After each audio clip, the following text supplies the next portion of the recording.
Hi అండి, అందరికీ welcome back to my channel. ఎలా ఉన్నారు? నేనైతే చాలా బాగున్నాను. మీరు కూడా బాగున్నారా? బెంగళూరులో అయితే సడన్గా వర్షం పడింది మేమున్న చోట. చూసారు కదా, క్లైమేట్ అయితే చాలా అంటే చాలా బాగుంది. సడన్గా అలా ఒక 10 నిమిషాలు వర్షం స్టార్ట్ అయ్యి మళ్ళీ స్టాప్ అయిపోయింది. మా బాబు చూడండి, చూసుకోవాలన్నాడు.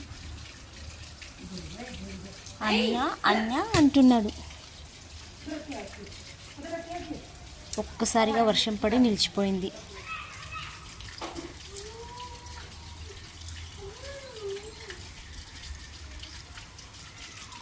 Please subscribe to my channel. Thank you for watching my videos. Please subscribe. Chinku, ఏం చేస్తున్నావు? ఏం చేస్తున్నావు? బాయ్.